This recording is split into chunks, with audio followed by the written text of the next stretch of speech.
This meeting is being recorded. Rabbi, Yes, Evelyn can't make it today. I spoke to her earlier, but she asked that you get back to her about her presentation, when she's leading the class. Okay? yes. She gave me 3 dates for next week. So, And maybe she didn't see that email. Okay, you didn't respond to her or something, did you? not yet, but she wants to meet next week, so I figured I have time. Okay. But yeah, she was anxious to do that. And also, if you've got a piece of paper, make a note that you can give me a call sometime. I should be home the next few days. That I should give you a call Yeah, also. to When are talk you about. leaving? I When just are you- go ahead. Sorry. No, I just want to know when you're leaving on vacation, I'm going June 1st. because I also have to talk to you about the, All of a sudden, there's a run on the thing. High demand, Rabbi, you're in high demand. Well, it's the rush hour now. Right. It's now or never, as they say. Mhm. I Shall don't we, like my Parsha because I don't like the Clorox story, but that's what I want a little direction on that story. One of my friends did his PhD on the Torah story. I just not my Lori. favorite. Hi, Lori.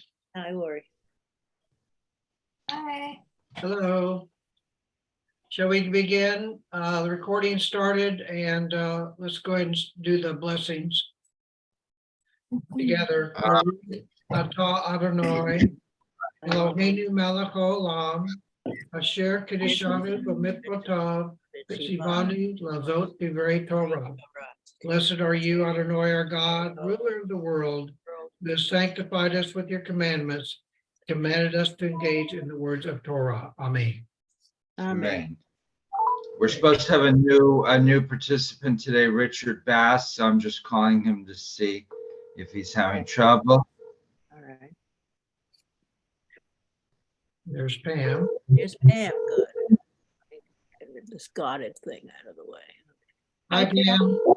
Hi, the Zoom password wasn't working on mine. Really? New one, The new one doesn't work.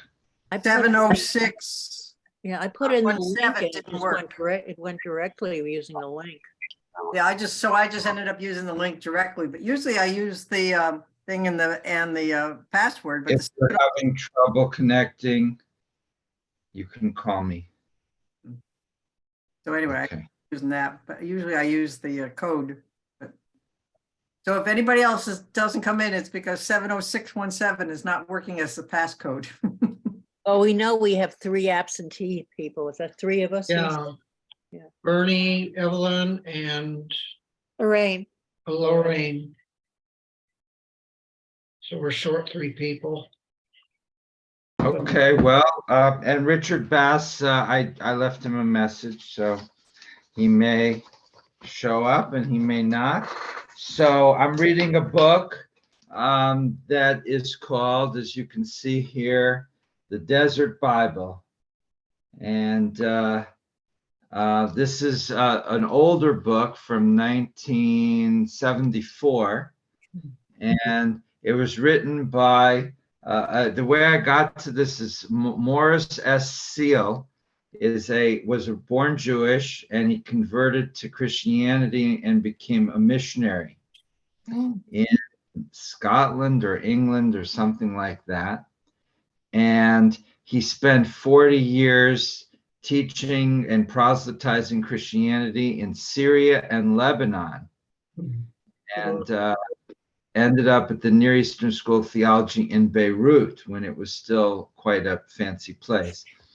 So I came across his name from another context. One of the areas I've written about is Jews who converted to Christianity and then came back to Judaism later.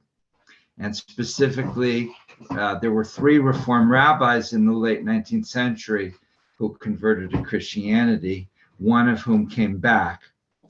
And so anyway, I was interested in it. I saw he'd written this book on the Desert Bible, Nomadic Tribal Culture and Old Testament Interpretation.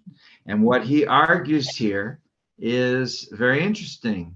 So he says that that we, in order to understand the Bible, you have to go back to the beginnings of Hebrew history for an understanding of what the people were like before they appeared on the page of history. And this is exactly what Mr. Perlis has been arguing. And right, Sai? And basically he says that too much of what passes for interpretation of the Hebrew Bible, or what he calls the Old Testament, is based on much later thinking, which is fine, but they don't differentiate and they don't explain that what they're talking about is what the Jews of, let's say, the 400 BCE thought, which is important. But if we are looking to understand the original context, and today the discussion is on desert, and why did so much of what happened in the Bible take place in the desert? Well, the obvious, if I wanted to give a modern interpretation, I could say, well, the desert is a place where there's no culture and where God and the people can interact in a completely neutral environment, and it's a sense of spirituality and nature. You can give all sorts of modern explanations, and you can give all sorts of medieval explanations, and you can go to Second Temple, but certainly Seal argues that what we're really talking about is a group that were desert wanderers, and therefore they're not putting it in the context in the desert because they want us to think about nature. They're putting it in the desert context because they lived in the desert. That was their Arizona, and so here's Richard. Let me just take this. Richard, are you having trouble logging in? Oh, no, I was at it getting a haircut. Oh, okay. I just was worried about your logging in. So anyway, we'll see you at another time. But It's right. It's 11 o'clock, isn't it? Yeah. Okay. But you've got the link. If you want to log in later, you can come late, and we're here till 12:30. And if not, then next week. Yeah. Well, next week I'm gonna be in Europe, but I might be able to. We'll see. Okay, I gotta go. Okay. Bye. Bye. Does anybody know Richard Bass? He's been coming to some of our adult ed courses, and he's just in the process of joining the temple right now. But he has to do haircuts. I don't have as much need for that sort of thing anymore, for better or worse. Steve, I can't see exactly, but there's something up there. Okay, so that's the point that he's making, and I'll try to refer to him a little bit over the course of the next hour and a half. And that the Israelites were a particular type of desert wanderers, and that has a big influence on how they saw God and how they saw religion, how they structured society, and so forth. Okay, opening comments from anybody, brief, pointed discussion items.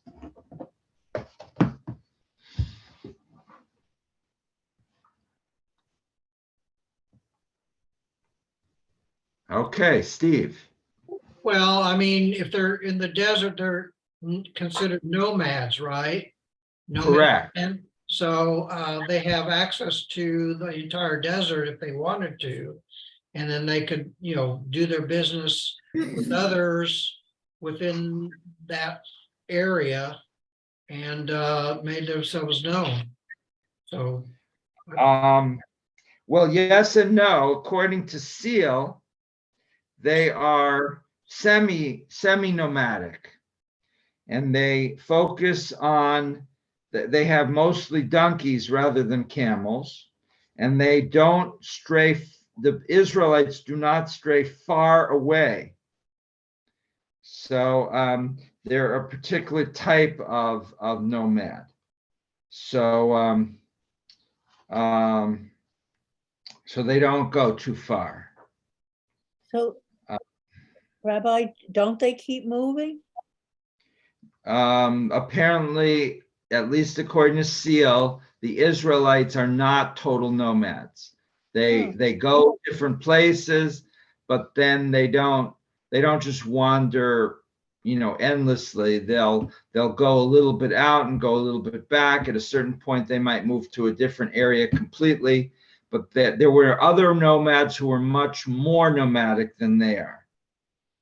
And he says this has a big impact on how they look at things, because this type of nomad, for example, the word sur, which means rock, and also means God, is understood in a different context by this type of semi-nomad. So for a semi-nomad, a certain type of rock, was a place of refuge. It was a haven that you could find in a mountain rock, a big rock that you could flee to, and it would protect you against an enemy. You could kind of hide against the rock. And so when you call God a rock, a tzur, it has a different connotation for this type of semi-nomad. That it's a place, a rock is meaning a big rock that you could hide in behind, or even if the enemy saw you, it could protect you, was was an obvious metaphor for God. For us, a rock is not necessarily something that we would naturally associate with protection. Marcia. That word that you use, is that in the song, that's Rock of Ages? That's the same word in there? Yes. And it's also very famous because when they made the Israeli Declaration of Independence, there was a conflict between the secular socialists and the Orthodox, what to put in the Declaration of Independence.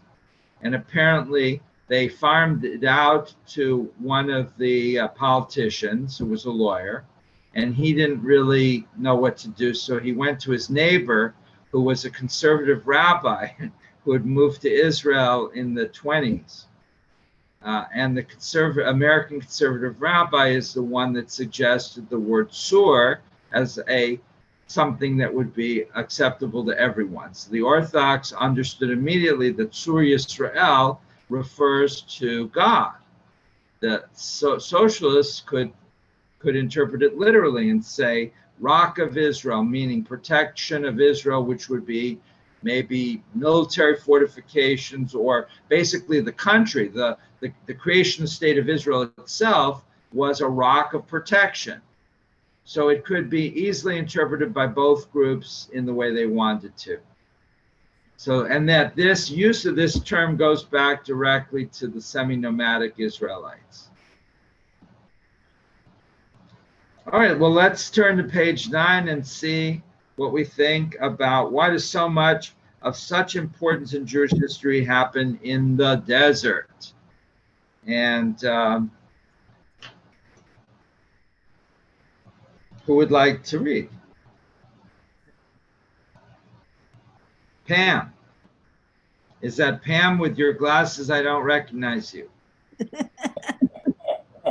Reading glasses, and I hate them. But anyway. Don't we all? In 1838 to 1839, the famous Scottish artist David Roberts, 1796 to 1864, journeyed throughout the Middle East. His pictures and personal diary are valuable records of what he saw and experienced. Traveling by foot in camel caravan through the Sinai Desert, Roberts and his party encountered searing heat by day and shivering cold at night.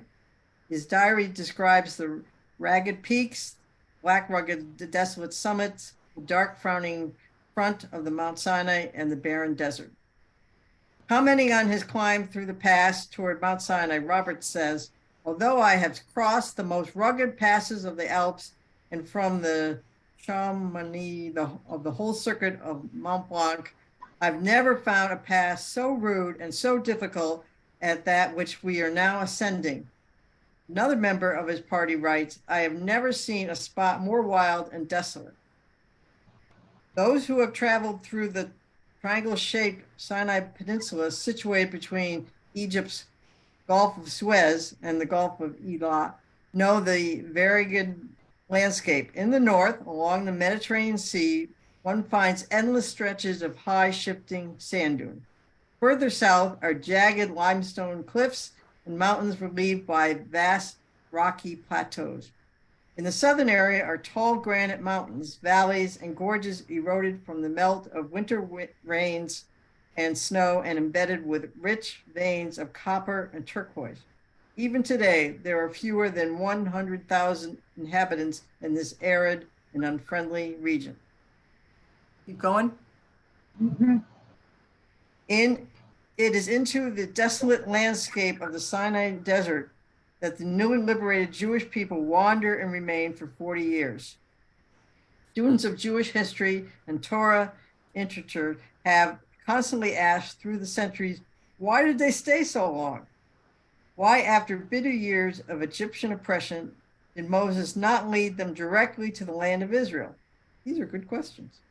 Indeed, why is the Torah given to the people of Israel in such hostile environment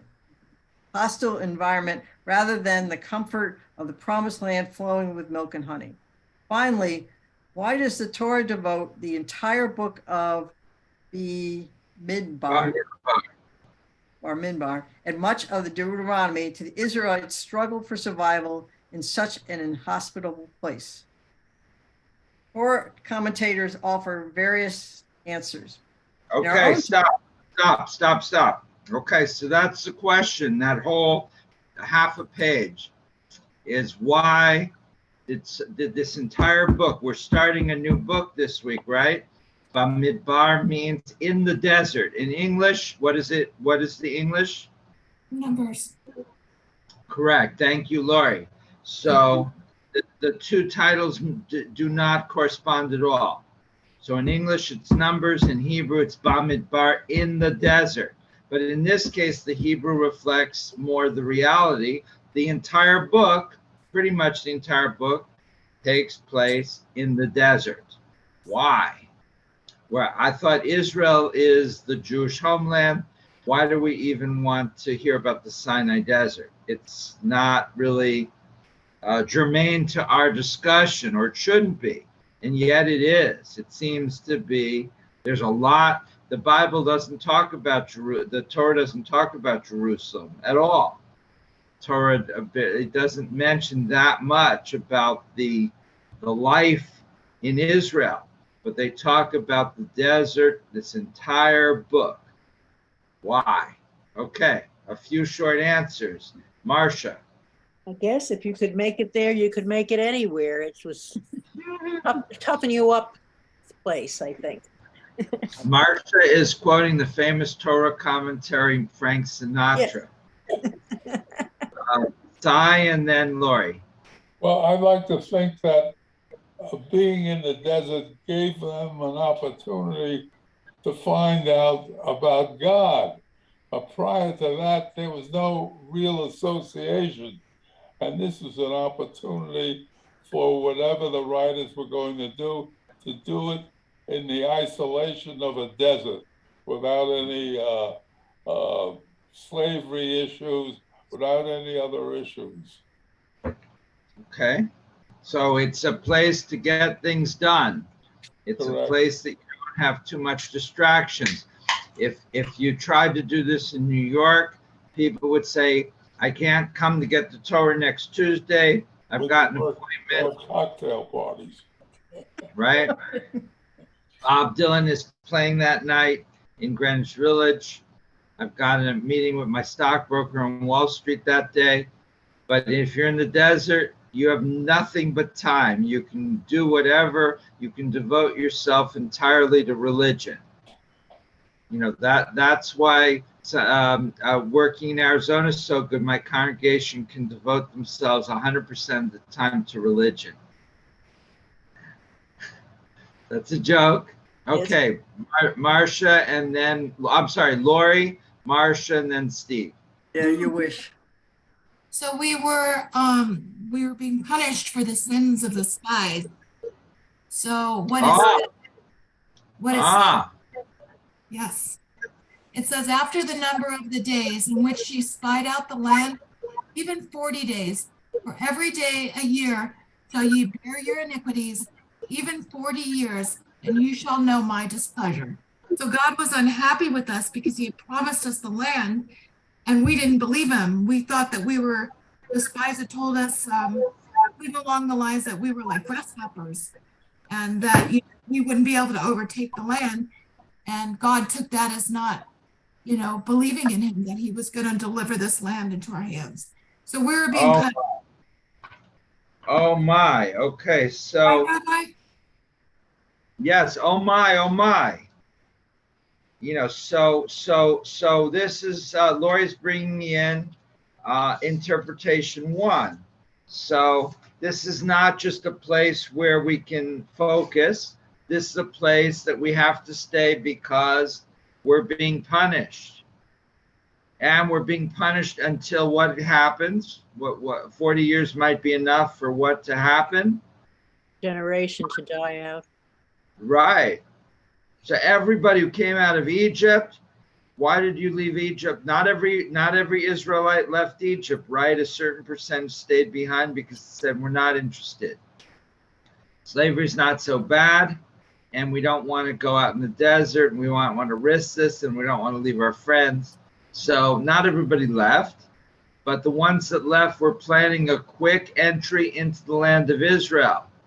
They said, Tel Aviv, center of high tech. We're very excited.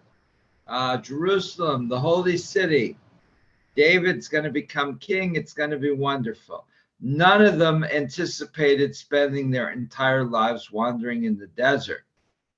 So this is not just a minor setback. This is a permanent setback for these people. They're never getting out of there.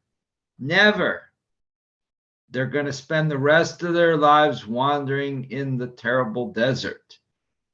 So this is not just a slow process. This is an end for them. All right. Comments? Marcia, Steve? What I was saying before when I said that remark was that I think it toughened these people up also. It took them out of a city, if you will, environment, even though they may have been doing slave work, etc. They still weren't a strong people. They weren't united. When you're in a situation like that, kind of a desert, you have to work together. You have to work to the common end to survive. And I think that a lot of that was necessary for the Jews as they left Egypt. And they didn't have that. They didn't come into the situation with that, right? And later they would develop that. One would hope. Look at Israel today, and do they look terribly united? They don't look well, they don't look united, but I think if it came down to it and there was a national crisis, they would be united. Okay. All right, Minya? Did they even know that there was such a thing as the land of milk and honey? Did they know what they were missing? Anybody like to answer that? Well, there were 2 different reports from the spies. There were some that were bad and there were some that were good. And I believe they brought back with them, didn't they bring back with them, Rabbi? The trees and the proof, they brought back proof. I can't remember exactly what they brought back. I wish I had it all memorized. There's a famous drawing showing them with carrying these big sticks on their shoulders with grapes wrapped around the sticks to show that the grapes were really good. So but they that brought was years later, wasn't that years later? Lori? I'm looking for it right now. I wish I had the whole thing memorized. That was when Joshua went be so into convenient. Canaan. I'm looking for it now. But then why go back if they were able to find these things instead of packing them up and taking them back to the desert? Wouldn't it have been easier for them to just stay there? To stay. We're in the land of milk and honey. Oh, the well, promised land was. well, what happened was that the Israelites sent a small group of 12 people to see what the land was. So you don't just march everyone in there, because you need to know what the roads are. You need to know where there might be military forces. So they sent, Lori referred to them as spies, but they were more like, what do they call them? Scouts. An advanced scouting group. They weren't spies in the sense, modern spy where they're pretending to be somebody else or something. They were just scouts, and they went into the land quietly without attracting attention, and they surveyed the land, where the roads were, where the water was, where the towns were, where the military forces were. Then they came back, and as Lori said, two of them said it's okay, we can go and we can invade, and 10 of them said no, they're too powerful, we're going to get slaughtered, it's not a good idea. And so they did know. I want to answer the question. I did find the verse, Rabbi. If I can just interrupt and just read it, it says, What verse from where? So it's from Numbers chapter 14, verse 8. And so some of the spies came back, like the rabbi was saying, 10 of them came back, but then Caleb and Joshua spoke up, and they said, the land which we passed through to spy it out is an exceeding good land. So here's verse 8. If the Lord delight in us, then he will bring us into this land and give it unto us, a land which floweth with milk and honey. So they did get a report. They were aware. They did have both of the visuals from these different individuals who were not necessarily spies, but spied out the land. And even before these reports, of course, they knew that they were heading, hopefully, for Israel. And now they had these scouting reports of what was there. But they knew even before this that was supposed to be the eventual direction. Sai and then Marcia. I was just wondering how great God was and how much of a God he was for him to make a decision to take away land from people who didn't really do anything wrong.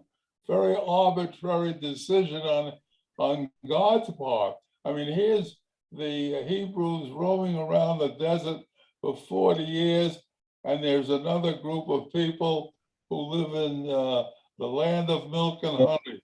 And he decides that he's going to take away that land from these people and give it to the Israelis. Doesn't make good sense to me for the good God. Yes, so God has his problems as well. That's right. And he didn't help them out when the Romans came. Correct. And so for those who believe a specific theology, and as you know, there's the America's Four Gods with the authoritative and the benevolent and the critical and the distant gods. So there's 4 different conceptions of God. For those who believe in the authoritative God, particularly, then these are problems, because if God is all powerful, all knowing, all good, and has a covenant with the Israelites, then God should be there to effectively help at every opportunity. And that does not seem to be the case. And so yes, Marcia. So part of the problem is that whole episode when the scouts go into Canaan, they've been marching around, I don't know how many years. This is almost to the point where they're going in there. This is almost to the point where Moses is dying. So they spent so many years not knowing what the heck is going on, and are we ever going to get there, and how good is it going to be? So it promises. Why do you say that? Because I think this has been quite a ways into it before they got to Canaan, or on the near Canaan. Can you provide proof for that? No, I can't provide proof, but in the Torah, in the reading of the Torah, we're at this point in the Torah itself, where we're at the point where we're almost into Israel. No, I Well, don't where do you think that. see this in the timeline at this point? I really should check, but I think it's at the early point. You I think could give a little reference. By the time we were leaving Sinai, I think we were in the second year, in the second month on the 20th day. And that's when we started moving forward. I think I just read that today when I was reading. What spies were sent in the second year? No, when we finally leave Sinai, we're in the second year, second month, 20th day. I believe that's what I read today. What But do you mean? when did the Canaan incident happen? So when they went to spy in the land, does it give reference? Let me look. Wait, we have a time, we got given a time short here. I mean, that would give us some insight for sure. I'm looking. Solomon. When did the spies enter the land of Israel to see what it was like when the Jews were in Sinai? So, Yeah, it's in the second year.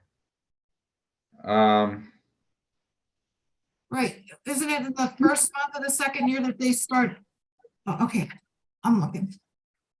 Yeah. So the second Yeah, year, no, we got just the edge of It's at the beginning of the 40 years, Marcia. It's Really? not, it's at the beginning. So the Israelites enter Sinai. They wander around Sinai for a short time, yeah. maybe a year. I'm not sure exactly, but let's assume. And at the beginning, so toward the beginning of the second year, that's when the scouts are sent to Israel Really? with the plan that they will shortly then go into Israel. So then for and- 38 more years, they're wandering around after that? 38 and a half more years, That's something like that. Apparently, I mean, that's my working assumption, that this was toward They the gotta have beginning. been going in circles. So Lori's presenting us with a big problem that's basically saying God is punishing us for having little faith. But if I say to the 9 of you, let's go invade Canada, it'll be easy.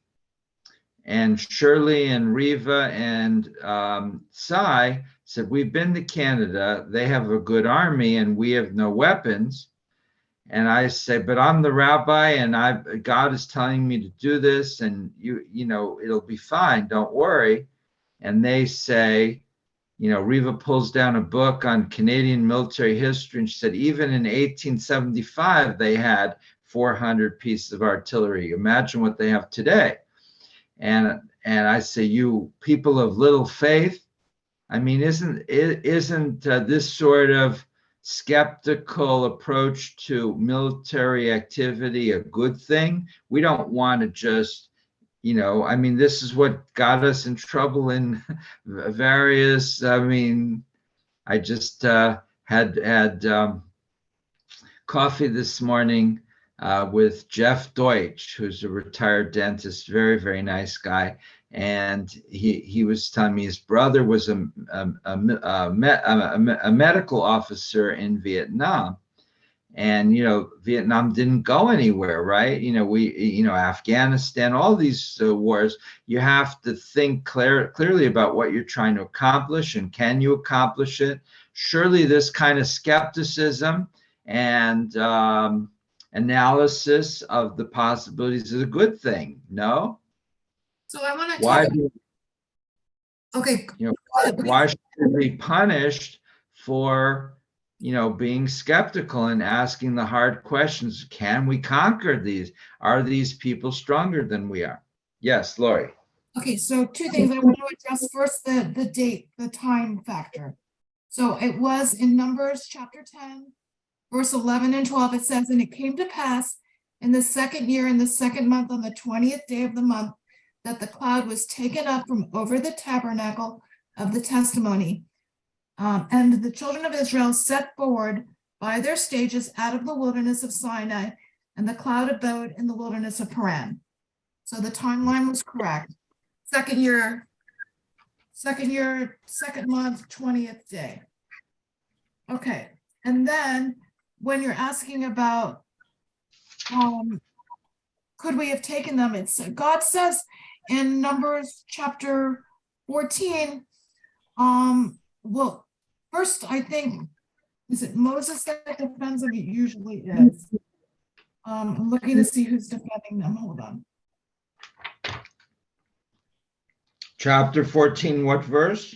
Okay, if we go like around verse 19, pardon, I pray thee, the iniquity of this people, according unto the greatness of thy loving kindness, and according as thou hast forgiven this people from Egypt, even until now. And the Lord said, I have pardoned according to thy word. But in very deed, as I live, and all the earth shall be filled with the glory of the Lord, surely all those men that have seen my glory and my signs, which I wrought in Egypt and in the wilderness, yet have put me to proof these 10 times, and have not hearkened to my voice, surely they shall not see the land which I swore unto their fathers. Which I swore unto their fathers. So, I mean, God parted the Red Sea. I mean, he saw what he did to the Egyptians, to their firstborn. We were witnesses for God. And I think that we are God's witnesses. And so I think we really offended him. I mean, if you saw the ocean part, and you were able to walk on dry land, and God says, I'm going to give you, the land of Canaan, then, I would think that you would have faith. I would hope I would have had faith in that moment. So, All right, well, I'll give the exact contrary view. okay. I was there. I was a slave in Egypt for quite a while, and I come out. I'm shell shocked. The waters did part, but I wasn't in the front, so I didn't see exactly what happened. I just know there was a pathway, and I stumbled across. Now we're in the desert. It's hot, and it's cold at night. And this group comes back from scouting the land there, and a lot of them are very skeptical. And I'm glad they're skeptical. I don't want, I don't know what's going to happen, but I want to be sure. And I'm not trying to insult God. I just don't want to do anything rash, because if they are bigger than us with better weaponry, and I heard that the Philistines and these other groups are getting rockets from Russia and Iran, even may have drones, they could totally kill us all. So, and we only get one shot at this. So it's not that we don't trust God. It's that, we want our rational analysis of the military forces to be convincing. Well, put not your trust in man, put your trust in God. I think that's what God's saying.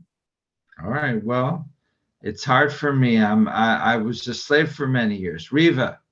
Yeah, I think there are a number of ways one can ask the question. We start off with in Parak Aleph at the top of the page 9. Why does so much of such importance in Jewish history happen in the Midbar, in the desert? And one way we've been talking about is we're trying to mind read God. This was the reason God did whatever. And this is our interpretation of what God did. I think there's a totally different way of addressing the question. And that is, why does this story feed the development of Judaism?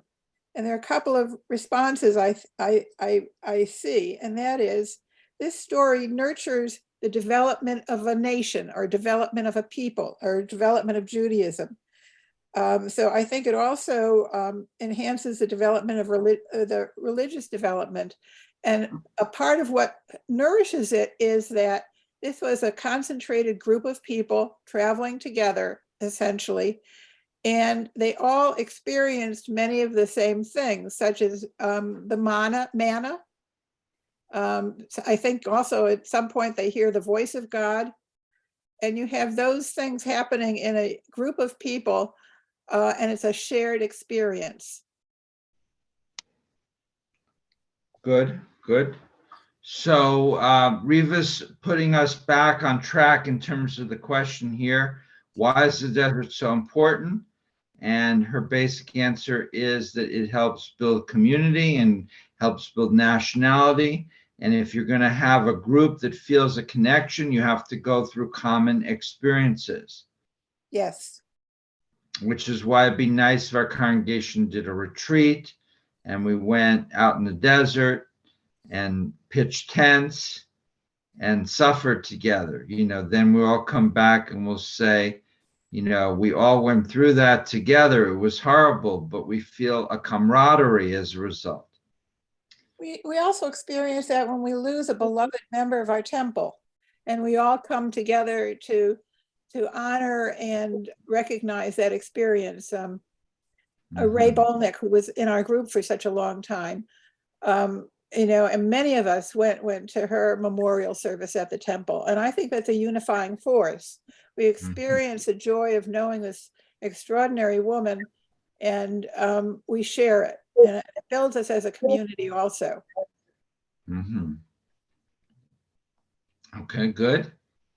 Reva, Shirley, Sai, Lori? I want to listen to more what other people say too.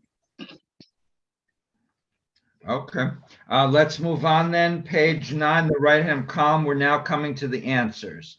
And we're starting with Abba Eben. Everybody remembers him? Sure. But he was a South African who was educated in Britain, and he was a leading Israeli politician. He was very popular outside of Israel. Inside Israel, the politics were such that he didn't have much influence. They never really liked English speakers over there.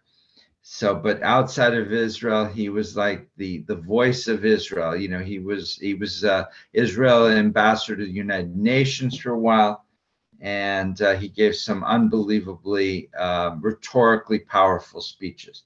Okay, back to you, Minya. You're going to read? No? Pam Who'd was. like? I think Pam was still ready. I Okay, think Pam. Pam. I'm ready to continue. You've got your reading glasses. We're going to let you continue.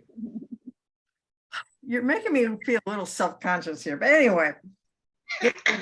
Times, historian and Israeli statesman Abba Eben suggests that the liberated Israelites were locked in the Sinai for strategic reasons. They had intended to return to the land of their ancestors, but they were few in number and incapable of taking on the Philistine armies, which controlled the shorter, more direct northern route to Canaan, or the Canaanite armies along the Negev border. Eben explains that it took 40 years of wandering from oasis to oasis before they were strong enough to reconquer their land. While he does not disagree with Eben's observation, Israeli historian Nachman Ran sees more in the desert experience than a forced period of wandering and building strategic strength. The desert experience, says Ran, was a time of nation building and religious development. To a people whose entire living generation has seen only the level lands of Egypt, Israelite march into this region of mountain magnificence with its sharp and splintered peaks and profound valleys must have been a perpetual source of astonishment and awe. No nobler school could have been conceived for training a nation of slaves into a nation of freemen, or weaning a people from the grossness of idolatry to a sense of the grandeur and power of God, alike of nature and mind. For Ran, the midbar, or school where the Israelites mature out of slavery and idolatry into a free, powerful people. Within its unique, barren, and dangerous environment, they learn to respect the wonders of nature and the importance of each person to the community. No longer slaves, they must now bear the burden of their survival. Their journey Their desert journey teaches them mutual dependence and loyalty to one another and to the ethical and ritual commandments that are meant to uplift life and to sacred meetings. And I have to stop there because my 10 did not print. Okay. Comments?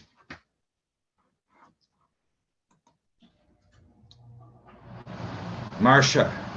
So it's sort of what I said before. It was a people building experience, you know, of unity, a common goal.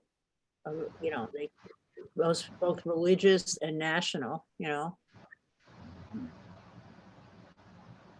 Okay. I think that's clear. I mean, the Boy Scouts, when they go camping, they build camaraderie.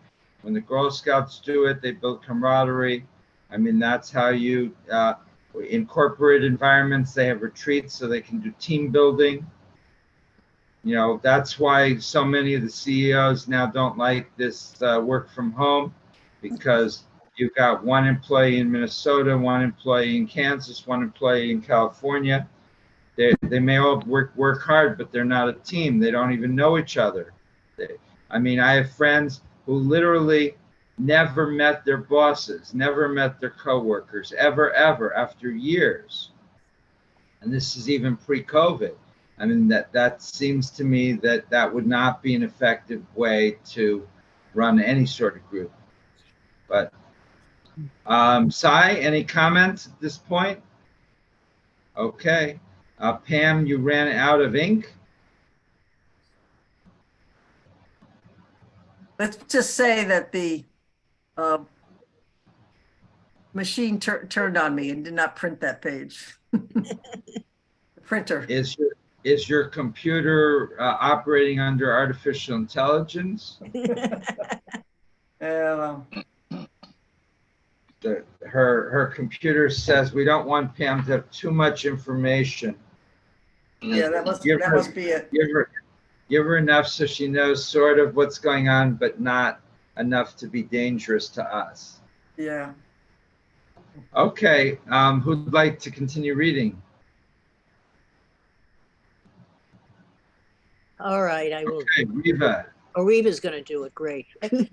Pam, you ended at sacred meanings at the bottom of page 9. Yes. Okay. Yes. In Egypt, they were condemned to live by the will of others. In the Midbar, they became free human beings responsible to God and to themselves for every choice they make. Other commentators believe that the experience of the Israelites in the desert toughened them for all of the trials that they would face in the future. They suffer hunger and thirst, are attacked by enemies seeking to destroy them, and are forced to endure discomfort and constant danger. Their suffering strengthened their will to survive. It gives birth to their conviction that no matter how oppressed or beaten, they will ultimately emerge victorious over those who threaten their destruction. This desert experience later becomes a model for Jewish behavior. During times of persecution, Jews would look back upon their wanderings across the hostile Sinai desert, recalling its trials and triumphs. They would draw inspiration and determination to overcome all forces set against them. Rabbi Akiba stretches this lesson about the importance of Israelite suffering in the desert to include another dimension. Their trials and suffering, he says, allow them to merit receiving the priceless gift of Torah. Akiba's assertion is a bold one. The experience of pain and disappointments brings special rewards. Writer Helen Keller, blind and deaf from childhood, may have been saying the same thing when she commented, I thank God for my handicaps, for through them I have found myself, my work, and my God. Her rewards grew out of her striving to surmount her disabilities. Sometimes the reward of our suffering is a greater appreciation of the pain of others and the determination to do something to relieve it. Bearing distress often enlarges our sympathy. It provides a new wisdom and perspective from which to disarm violence and injustice with the pursuit of compassion, truth, cooperation, and peace. One of Akiba's best friends, Shimon ben Azai, must have had this in mind when he taught that the reward for doing a mitzvah is the opportunity to do another mitzvah. On the other hand, Akiba may have had in mind the reward or sense of satisfaction that comes from suffering for the sake of a righteous cause. Jews often have been persecuted for loyalty to their faith and people. Akiba himself was tortured and died a martyr's death at the hands of the Romans. Yet even in the midst of his agony, he whispered to his students, "Now I understand the words, you shall love Adonai your God with all your heart, with all your soul, and all your power." In the midst of his painful death, he reached the conclusion that his reward for suffering was the knowledge that he was giving his life for the sake of his people and faith. Okay, thank you, Riva. Well, so Rabbi Akiva is known as a martyr. Apparently, he supported the Bar Kokhba revolt. He said that Bar Kokhba was the Messiah. Another rabbi said, grass will grow under your heels before the Messiah comes, meaning that Bar Kokhba was not the Messiah. Bar Kokhba himself apparently never claimed to be the Messiah. When the Romans caught Rabbi Akiva and they found he was guilty of fermenting revolt, they tortured him and they pulled the skin off of him alive. And he said the Shema, and he said he was happy to be tortured for the sake of God. So this sounds a little bit of a martyrdom, a little bit of martyr complex here. Comments? Okay, I have a comment. We had already Okay, received Lori. in the Torah. I mean, we've come out of Egypt. We've already received the Torah at this point, according to the way we're reading the books. And so he's saying that we had to have this suffering to merit the Torah, but we've already been given the Torah. We've already been given the commandments, right? Wait, say this again. So When are we talking about? I'm talking, okay, so we've already received the 10 Commandments in the book of Exodus, right? We've already received. No, wait. The books are not chronological. So just because something happened in Exodus and we're now Numbers does not mean that happened already. Okay, but No. he's saying post-Egypt even. Post-Egypt, we would have left the land of Egypt. So there was only a small period of time from when we left the land of Egypt till we did receive the Torah. He's suggesting that this suffering in the desert, allowed us to merit receiving the priceless gift of the Torah. Well, that doesn't necessarily, you could still, God easily could say, well, because you're going to spend 40 years in the desert suffering, that's why you merit the Torah, but God could give the Torah early and still be counting merit from later. So time in the Torah is very elastic. Sai. Prior to the people going into the desert, am I right to assume that the conception and the observation and the knowledge of a God, of that particular God, was only in the minds of a few people? The vast majority of slaves, Jewish slaves in Egypt, really didn't know anything about that particular God. And so when they were brought into the desert, I don't understand how in such a short period of time, namely 40 years, that there was a wide acceptance of this God, this particular God. Well, there wasn't. That's one of the reasons God is having so much problems, because a lot of people have different customs and they have no intention and they don't see why they should be following this God. Oh, that's what I wanted to make a point. Yeah, you and I agree, and that's why the Torah which was written later about events that purportedly happened earlier, that they're so frustrated. Why don't the Israelites listen? Well, they don't listen because many of them have no interest in this. They have other gods, they have other beliefs, they have no beliefs, they're illiterate, who knows, different things. And like today, it wasn't all the same, right? There were different groups. And they may not, even people that can't read have opinions, Yeah, that maybe makes more more, so. that makes Things more they've sense. heard. Yes. I think you and I are in agreement. Yes, absolutely. Marcia, Very quickly, I guess I must have known it, but I must have forgotten. I thought that that's why I was confused about the Joshua story. So things are not chronological in the Torah. They're definitely not. anywhere. They're not, it's not all one narrative, right? It's at least 4 different narratives. And these narratives are put together in an order that may have made sense to the redactors, but maybe not. They just put it where they could put it.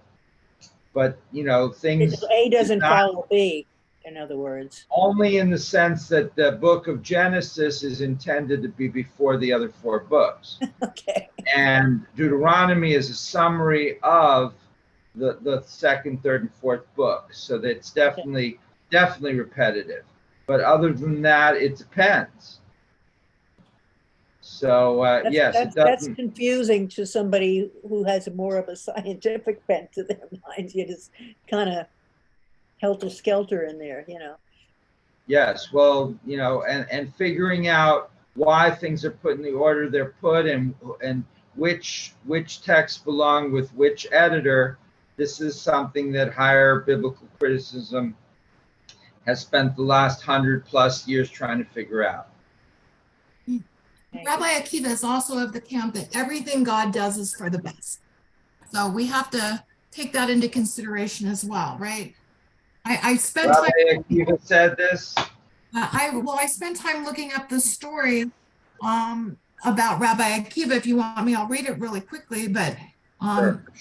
it might be a little departure. It says, okay, our sages tell the story of Rabbi Akiva, who was traveling with a donkey, a candle, and a rooster.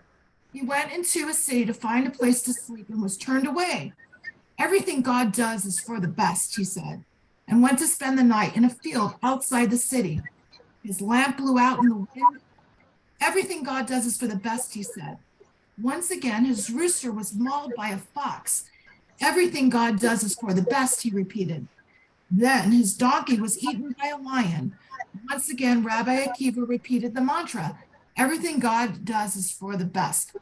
When he awoke in the morning, he ventured into the city and realized that bandits had attacked it during the night, capturing many people. He had found a place to stay. Had he found a place to stay, he probably have also been captured. Had the bandits noticed the lamp in the field nearby or heard his donkey or rooster, he might also have been in trouble. Instead, his life was saved by all the bad things that happened to him. Now, if God had wanted to save Rabbi Akiva from the bandits, surely he could have let him find a nice room in the city for himself, his lamp, his rooster, and his donkey, and let him sleep through the night unmolested. If God is all powerful, then he can do things in a way that is more rather than less comfortable.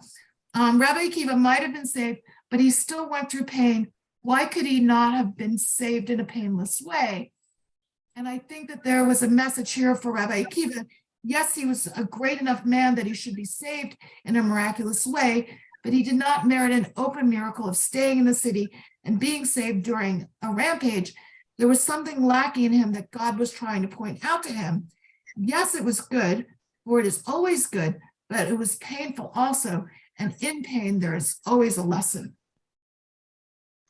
I'm not a big fan of Rabbi Akiva, but many of the rabbis were. He was illiterate until 40 years of age, I believe. And then he was like walking by a yeshiva and he heard the yeshiva students studying and he said, I want to do that.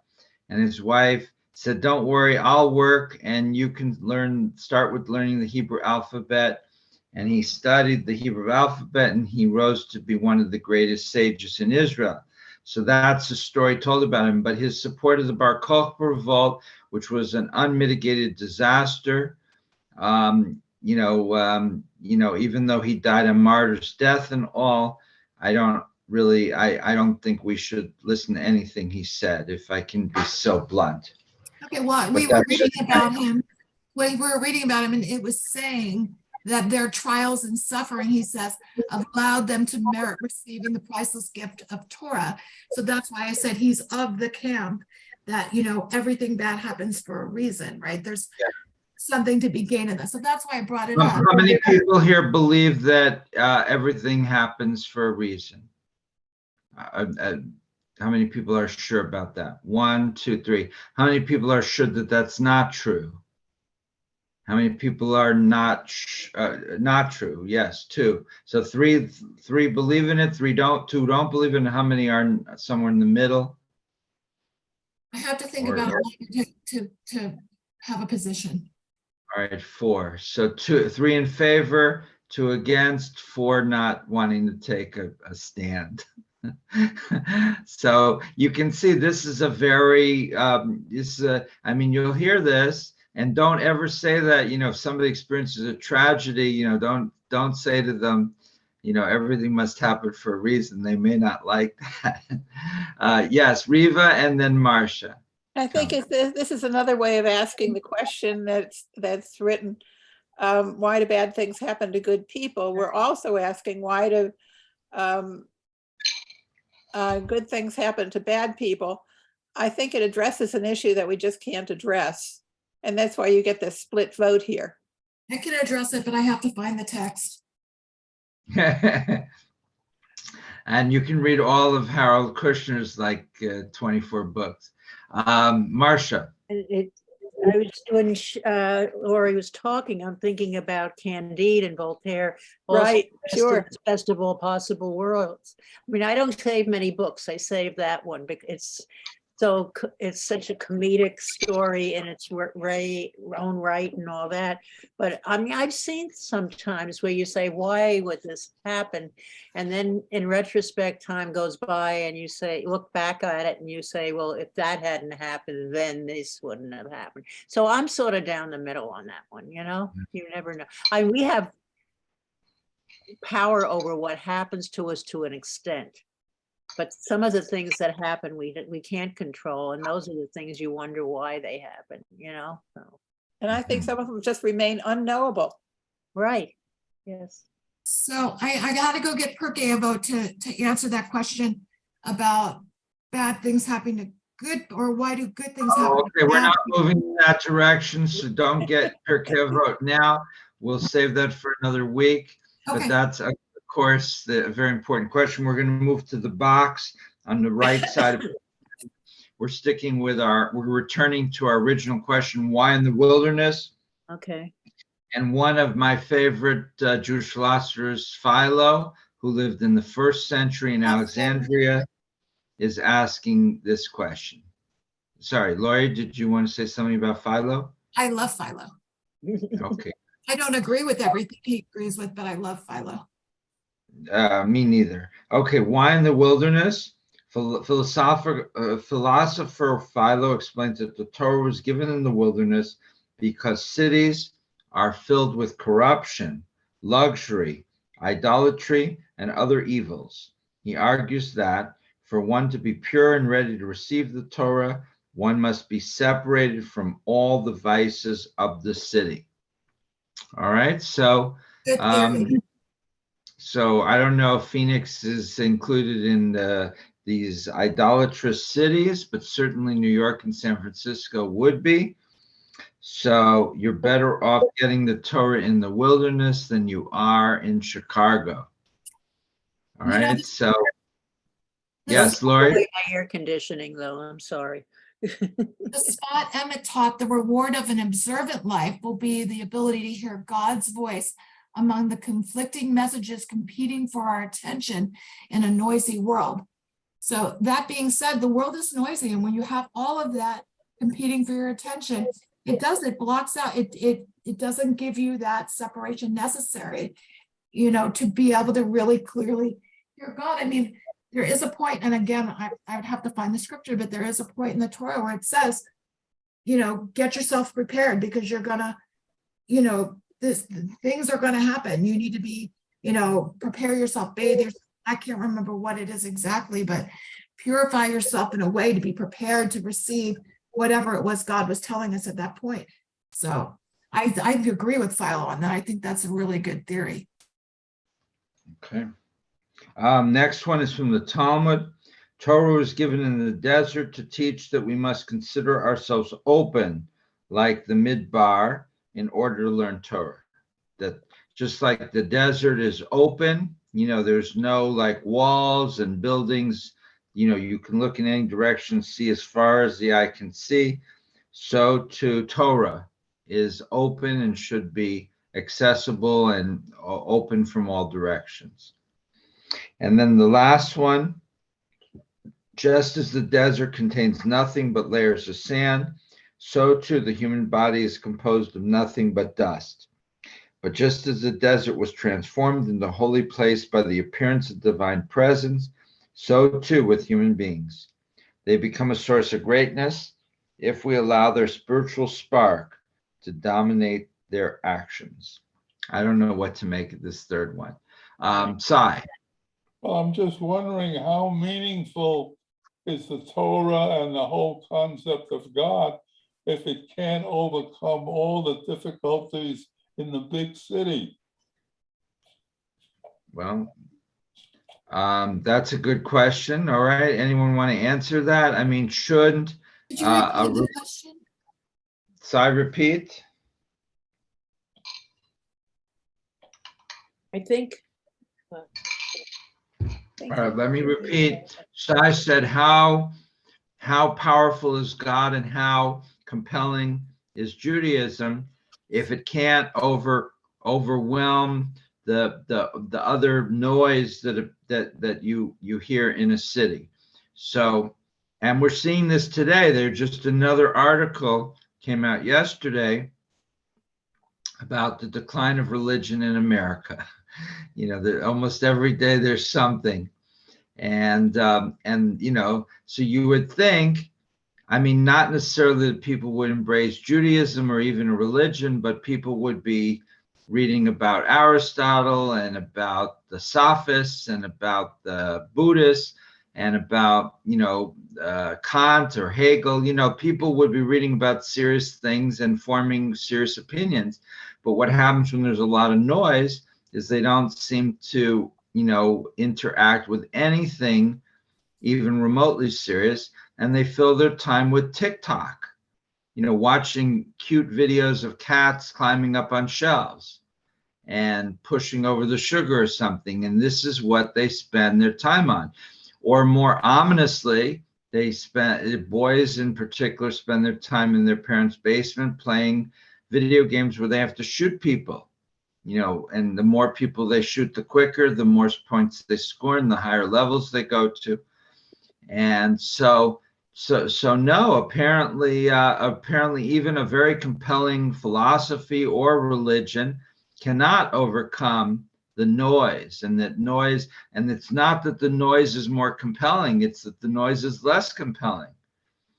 That to interact with anything, meaningful and serious, you apparently have to have influence, people who stress to you the importance of studying something in a serious way for serious purpose. Riva and then Lori. This third paragraph reminds me of the experience of Shabbos at its best, and that is you want to quiet yourself from within and from distractions to experience a higher self, or a higher experience, or a spiritual experience. And so I think this is, for me, this is very meaningful. Mm-hmm. Good. Lori? So, I mean, you're talking about the decline of religion, right? All this stuff, this noisy world. I think part of the problem is, and Rabbi Wasserman wrote a beautiful book, and it talked a lot about the middle road, where we're at now. But if I can remember it as best I can, I have a few notes about it, but we're not the Jews escaping the ghetto anymore, right? We're not in search of that freedom, and yet that hunger for escaping and reclaiming our freedom is just still, it's like we need to reel each other back, and we're like children who just tasted sugar and we just want more and more and more and more and more. We need to revert back to our traditional Jewish values and away from the liberal values, right? I mean, the only principle. Well, that would be a highly contested point. And, in my course that's held in person on controversial issues in Judaism, we have about 15 people in there, and they have been so good about talking about controversial issues without getting into a right-left fight. I'm not going right or left. I'm not talking about politics at all. I'm just saying, as traditional Jews wandering in the desert, we had a focus, right? We were learning from God. He was teaching us. We were carrying out mitzvot. We were learning from our mistakes. Now, if you can go to the mall or you can go to services, a lot of people choose to go to the mall, and they have that freedom. And I'm not saying that freedom is a bad thing. I mean, I don't think that, being, fanatic is the answer either. But do you have more freedom? Do you have more freedom in the desert or more freedom in the city? I'm confused. Was the desert a place of ultimate freedom that we want to remember with nostalgia, or was it a place of great limitation that we wanted to get rid of? Donna or Pam or Shirley? Well, I think that certainly in the desert, I think that you would be able to think more clearly than you would in the city, the noisy city, which is presenting different ideas from different directions all at once, and they're bombarding people's minds. In the desert, at least there was at least a clear place to think clearly. Whether you were thinking correctly or not is another story, but at least think clearly. I was moving my TV about a year and a half ago, and I accidentally broke the screen, and I threw it out and never replaced it. So I don't find being in the city that distracting, but I can see that others might. Minya or Steve, is the desert a place of clarity or the city a place of clarity? And then Reva and Pam after that. I don't think that naming it either the city or the desert, I think people find their own place of solace. And then they can contemplate whatever is in their minds. I don't really think it matters where you personally live. It's just how you create your environment. So this whole topic today of the desert, to you, it's not a real question. It's not being in the desert that's so good or bad. It's whether you focus or not. Well, of course, the time period is much different. If we talk about today, then what I said would apply. But if we're talking about a time when people were in masses, in groups, where they really didn't have place to go for themselves, that would be a different analogy than present day. Okay, Steve, and then Pam, and then Reva, and then Sai. Okay, I tend to agree with Minya. You can find your own solitude. You can find a space so you can meditate and think, whether it's to praying to God or just to collect your thoughts. Any place will work. I don't think it has to be in the desert or the city. Okay. Who did I say was next? Pam? Well, I recommend people join a hiking club like I did, because basically you're in the middle of the forest or desert, and it's quiet, and you think to yourself, and that's, I think, what people are looking for. They need that time to think without distractions. And I Mhm. the Israelites had in their march out. Okay, who was next? Riva and then Sai. Did I skip someone? No. Okay, Riva and then Well, Sai. I agree with everybody who just preceded what I'm going to say. I strongly agree with the idea that it's not the externals as much as the internal. And that is in terms of being able to hear other people, to be there truly for other people. You have to quiet yourself to deal with anything what we might call spiritual. I think the same thing, that you have to quiet those inner voices to be available to experience something else. Whether it's easier for some people in the country or in the city, I think is not as important as what happens within the person, more so than what's outside. Obviously, if you're in an environment that supports your being calmer and able to make space within yourself to take in anything, that helps.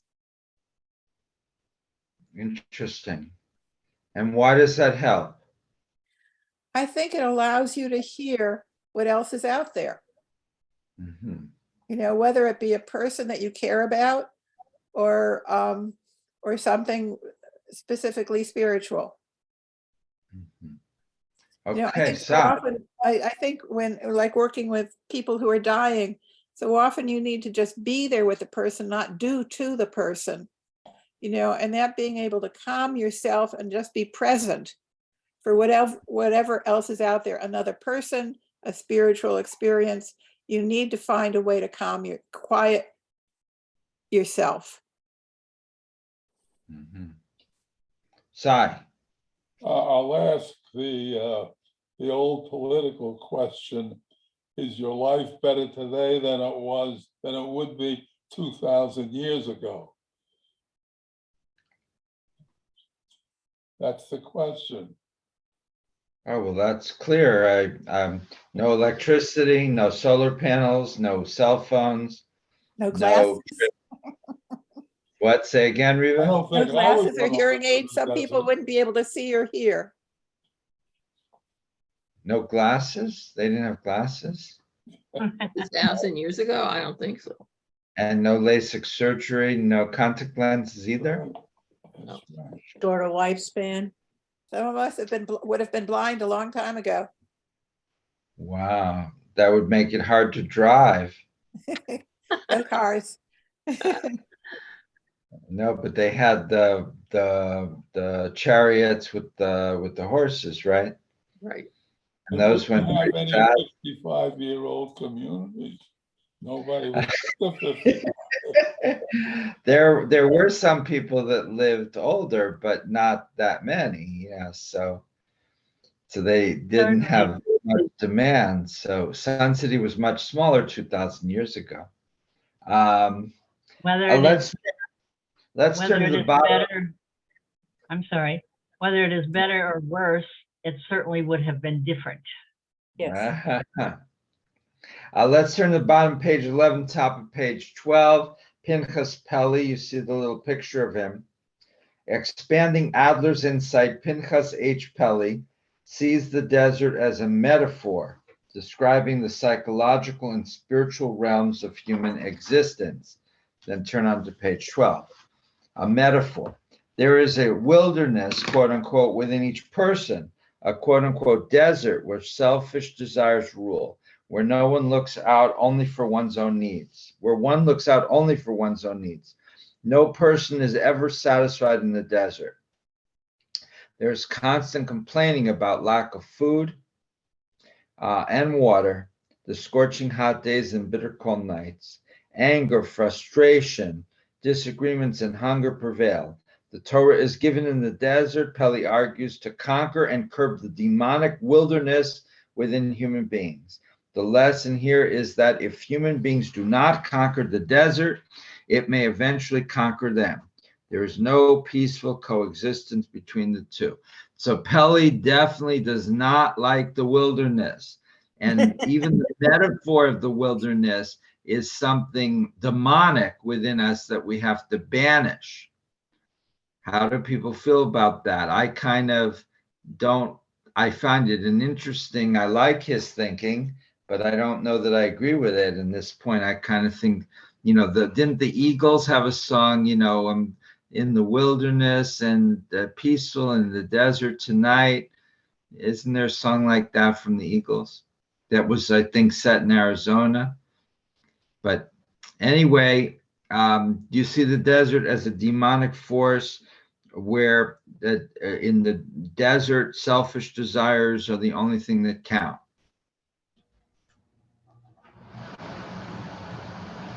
I don't know, but I know living in Israel for a number of years, that when people wanted to get away, when they needed to clear their minds about something, where did they go? They went out walking in the desert, and they spend 2 or 3 days, they spend a day, and they would come back saying, I've got clarity in my mind, or maybe some didn't get clarity in their mind. But at least that's where they go. They didn't go to Tel Aviv. They didn't go to Jerusalem. They didn't go to Tiberias. They went out in the desert. The Negev desert, usually, right? The I'm Negev? sorry. The Not Negev necessarily desert? the Negev, but Israel is full of the desert from start to finish. Some a little bit different than others. Some had more green trees than others. But wherever they went, even up into the north country, where it was a deserty type of country, and you were free of people, which is basically what it does. It makes you free of other people. A lot of people also take a surprise. That's the desert. Lori, and then Riva. I think that, when we go on retreats and we choose a place to go, a location, whether it be desert or mountains or the forest or wherever you go, if you sanctify it, if you set it apart and you make it sacred and it's in your heart and you have intention, I think that it can be, equally beautiful to any building or concrete structure we could build. I don't think it has to be contained. I don't think it has by location. I don't think the wilderness is demonic in any way. I think it's about the content that we were receiving. I mean, the language of truth teaches us that what God gives at Sinai is himself, but transposed into the medium of words and language so that humans can receive it and understand it. So we're getting God. I mean, it's such a huge thing. And maybe just so that we're out there and alone in the desert, that there's no confusion, there's nothing competing for our attention, and we can just focus on this huge gift we're being given. I think that any place though can. So you're saying you disagree with Peli? You don't think the desert is a place of selfishness, but rather it's a place of reflection and quietude and meditation and peace. And Donnie, you're saying the same thing. You agree with Lori and you disagree with Peli. You don't see the desert either as a demonic, selfish place either. No. All right, anybody else? Anybody agree with Peli that the desert is a demonic, selfish place? If Bernie was here, maybe he would take that position. Riva, you also agree with these two ladies that the desert's a good place of reflection and thought rather than a demonic place of selfishness? Yeah, I agree. And also, whoever wants to read the final paragraph of this parak, I think it beautifully summarizes our discussion. The final paragraph on page 12. Do you want to read that, Riva? Sure. According to Jewish tradition, when you see the midbar, you are to say, "Be praised Adonai our God for the wondrous work of creation." The wilderness has always inspired awe and respect. Its quiet is mysterious and invites contemplation. One goes to the wilderness as Moses did to find new perspectives on life, to deepen spiritual awareness, and to gain clear insights into moral concerns. Perhaps that is why the desert plays such a significant role in Jewish tradition. The Midbar is a place where liberated Israelites receive the Torah, clarify their strategies for entering the Promised Land, and bond together as a people ready to face their uncertain future. Very nice. Sai, and then we'll conclude. I can't agree because the rest of the world doesn't feel the same way. They went ahead and they built Surprise and they built Phoenix and so forth, all the places on the desert. So therefore, And therefore, it's more thinking that we have to live our lives and not worry about contemplation. so I think we might be happier and more thoughtful if we spent more time in the desert. We are in the desert. We're in the desert every day. And I'm going to turn it back over to Steve. And if there's any announcements. Okay, let's conclude with the blessing, and then I've got a couple of things to say. Marcia, did you have a comment first? No, I was going to just say it doesn't matter what the topography is. Just getting away from the daily life is what one should be looking at. Okay. I'd like to add one final thought if I could. Go ahead. If you're going to college and you're studying physics or you're studying English or you're studying history, you wouldn't go to Disneyland to study for your finals. Just too much going on. Good thought. That's good. Okay, let us conclude then with the blessing. Together, Baruch atah Adonai, Eloheinu melech haolam, asher natan lanu Torah emet, v'chayei olam natan b'torah. Baruch atah Adonai, Notena Torah. Blessed is our God, ruler of the universe, who has given us the teaching of truth, and within us eternal life. Blessed is Adonai, giver of the Torah. Amen. We have an annual meeting at 11 o'clock on Sunday. I hope everyone can attend. And that's all I got. Rabbi? That's good. We have our Memorial Day service as part of Friday night service a week from Friday. And we'll also be inducting the new board. This Friday, we're doing a farewell to the 4 board members who are leaving the board, including the husband of one of our most erstwhile Torah study students who's here. And so you're welcome one or both weeks. Rabbi, when are you leaving on your vacation? When is your vacation? I'm going, I'm leaving, my flight leaves for Dallas and then on to Punta Cana, Dominican Republic for a wedding on 5 a.m. on June 1st. Okay. And then I'll be in Israel and maybe I'll get to Tiberias, maybe I won't. Either way, you'll have a great time. Yes. Yep, safe travels. Yes. Yes. Okay, everyone, have a great rest of the week, and we'll see you soon. Thank you. Take care, everyone. They will. So, I lost Pam. So the rabbi, so Dave is not going to be on the board anymore? Is he keeping his position? Oh my gosh, we're going to fall apart. Okay. Okay, my recording See you is. this afternoon, Pam. Yep.